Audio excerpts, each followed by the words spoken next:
నమస్తే, మీరు చూస్తున్న పీవీఆర్ న్యూస్. నేను మీ పీవీఆర్ అది. ఇప్పుడే అందిన వార్త చూద్దాం. మాచర్ల నియోజకవర్గంలోని ప్రజలకు మెరుగైన వైద్య సేవలు అందాలంటే 100 పడకల ఆసుపత్రిగా మారిస్తేనే అది సాధ్యమని ప్రభుత్వ హాస్పిటల్ మెడికల్ ఆఫీసర్ ఉదయభాను అన్నారు. పల్నాడు జిల్లాలో ఉత్తమ వైద్యశాలగా మాచర్ల ప్రభుత్వ వైద్యశాల గుర్తింపు పొందిన సందర్భంగా బుధవారం జరిగిన సమీక్షా సమావేశంలో ఆమె మాట్లాడారు. ఈ సందర్భంగా ఆమె మాట్లాడుతూ ప్రస్తుతం 50 పడకల ఆసుపత్రిగా వైద్య సేవలు అందుతున్నాయన్నారు.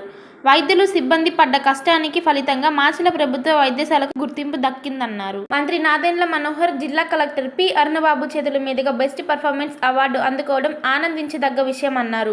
ఆసుపత్రిలో పనిచేస్తున్న ప్రతి ఒక్కరి సహకారంతోనే అవార్డును పొందగలిగామన్నారు. ఈ అవార్డు మరింత బాధ్యతను పెంచుతుందని వైద్యులు సిబ్బంది మరింత కృషి చేయాలన్నారు. ఈ సందర్భంగా వైద్యులు సిబ్బంది మెడికల్ ఆఫీసర్ ఉదయభానును శాలువాతో సత్కరించి అభినందనలు తెలిపారు. అదేవిధంగా ఆరోగ్యశ్రీ సేవల విభాగంలో ఉత్తమ ఆరోగ్య మిత్రగా అవార్డు అందుకున్న ఏ ప్రసాద్ను అభినందించారు. ఈ కార్యక్రమంలో ఇన్ఛార్జ్ సూపరింటెండెంట్ డాక్టర్ కె చారి, వైద్యులు కె జయప్రకాష్, మురళి, వివేక్ రెడ్డి, సాగర్ని, దేవి, సౌమ్య, రేవతి, లావణ్య, సురేష్, దినేశ్వరరావు, స్టాఫ్ నర్సులు, వైద్య సిబ్బంది పాల్గొన్నారు.